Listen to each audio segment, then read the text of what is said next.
Why every system now inherits our mistakes. It did not begin with failure. It began with success repeating itself.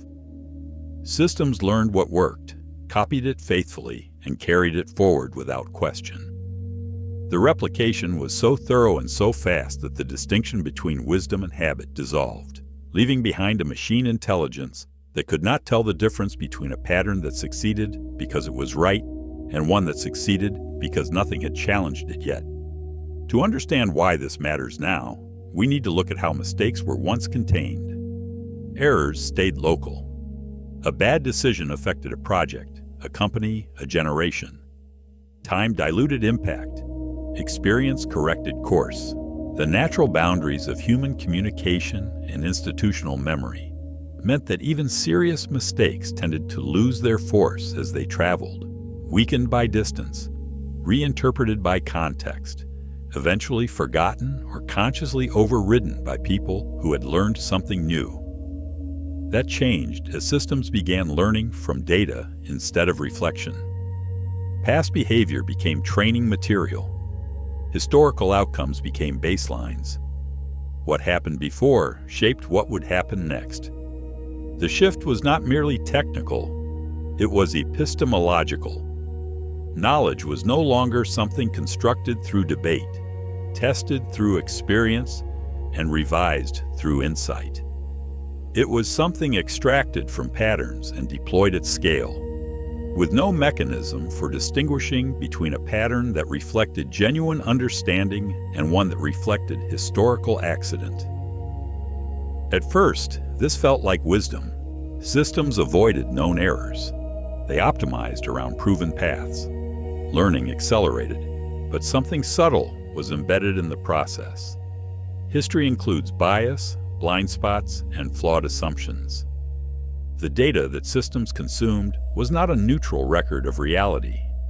It was a record of human decisions, and human decisions carry within them every prejudice, every shortcut, every unexamined assumption that shaped the context in which they were made. When systems learned from the past, they inherited whole, not just successes, but mistakes, not just insights, but omissions. What was invisible before remained invisible, now encoded.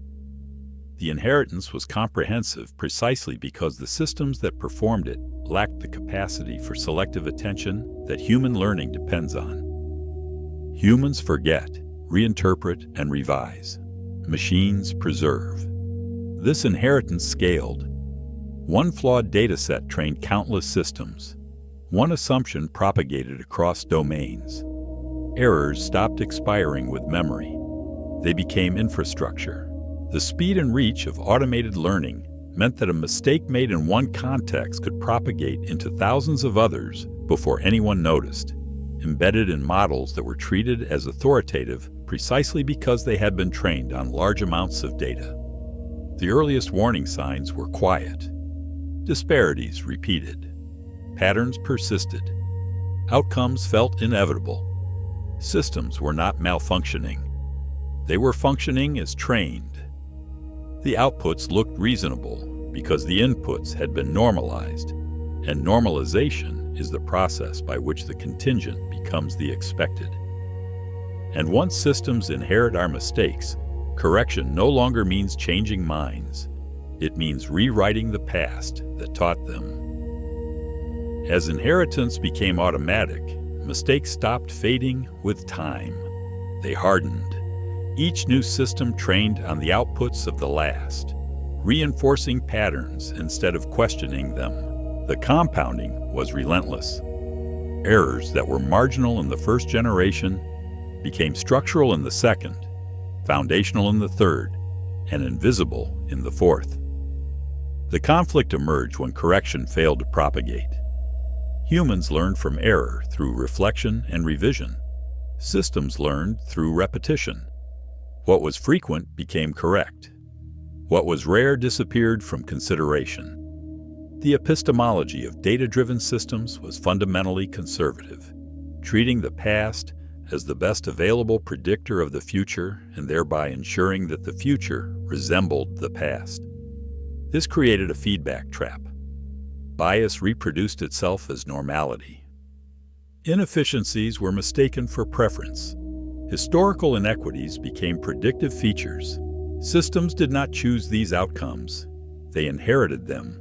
The trap was self-reinforcing because the outputs of biased systems became the training data for the next generation, each cycle deepening the groove until the pattern was indistinguishable from natural law. Attempts to fix the problem revealed its depth. Adjusting one model corrected a symptom, not the source. The underlying data remained unchanged. New systems relearned old mistakes faster than corrections could be applied. The effort required to trace a bias back to its origin, identify all the systems it had infected, and remediate each one was staggering. And by the time the remediation was complete, new systems trained on old data had already reintroduced the problem. The emotional tension rose when people realized something unsettling. Progress was carrying baggage forward at machine speed. Errors that once took generations to outgrow now persisted indefinitely. The promise of automated learning, that systems would get smarter over time, collided with the reality that getting smarter about a flawed world means getting more efficient at reproducing its flaws. This shifted the meaning of responsibility. Designers were no longer accountable only for what they built. They were accountable for what they trained on. The past had become a design decision. Choosing a dataset was no longer a technical act. It was a moral one, because every dataset carries within it a theory of the world, and deploying that theory at scale gives it the force of policy. When every system inherits our mistakes, improvement does not begin with better algorithms. It begins with confronting the history we encoded into them. The conflict reached its peak when inherited mistakes began shaping futures faster than humans could intervene. Decisions once guided by judgment were now guided by precedent, scaled endlessly through automation. The precedent was not chosen. It was inherited, and its authority derived not from its correctness, but from its ubiquity. In hiring systems, past inequalities defined future opportunity. In predictive models, historical outcomes limited what was considered possible. In governance, old assumptions hardened into policy through algorithmic reinforcement. The future learned from the past, even when the past was wrong. The result was a world in which change became progressively harder because the systems responsible for shaping outcomes were trained to reproduce rather than reimagine. The emotional peak arrived with a realization that felt deeply unfair. Those affected by inherited errors were not the ones who created them. Yet they lived inside their consequences, amplified and normalized by systems that treated history as truth. The injustice was structural rather than intentional, which made it harder to name, harder to attribute, and harder to resist. Correction proved difficult because it required subtraction, not addition. Removing bias meant removing data. Challenging precedent meant weakening prediction. Improvement demanded uncertainty, something systems were designed to avoid. The architecture of automated learning was optimized for confidence, and uncertainty, however necessary, was treated as failure rather than as the beginning of a more honest understanding. This exposed a paradox. Learning systems excel at continuity, not rupture. They preserve patterns. They resist forgetting. But progress often requires forgetting what no longer serves.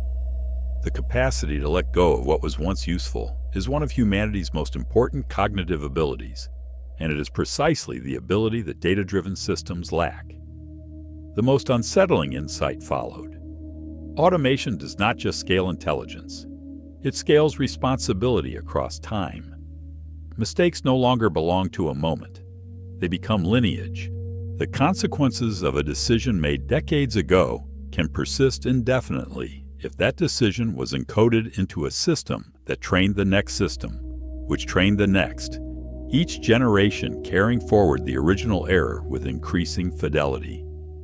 And once errors gain inheritance, the future is shaped less by intention than by what we failed to question. The resolution did not come from perfecting data.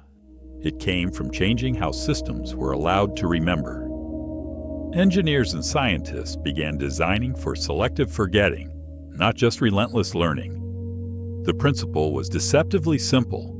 Not all history deserves to be preserved, and the act of deciding what to forget is as important as the act of deciding what to learn. Historical data was re-examined instead of reused blindly. Context was restored. Assumptions were surfaced and challenged before being encoded. Systems were taught not only what happened, but why it happened, and when it should no longer apply. The goal was not to erase history, but to curate it, to treat the past as a resource that requires judgment rather than a blueprint that demands replication. This marked a shift in responsibility. The past was no longer treated as neutral truth. It was treated as material that required judgment. Learning became an ethical act, not just a technical one. The designers of systems accepted that their choices about data were choices about values, and that those choices carried consequences that extended far beyond the immediate application. The deeper lesson was clear. Inheriting mistakes is not inevitable. It is a design choice. Systems repeat what they are told to preserve. The question is not whether systems will learn from the past, but whether the people who build them will take responsibility for deciding which parts of the past deserve that influence. When every system now inherits our mistakes, the future becomes a mirror of our unexamined history. But mirrors can be adjusted. The task ahead is not to erase the past, but to decide which parts deserve to shape what comes next. Sometimes the smallest shift in perspective becomes the beginning of a new future.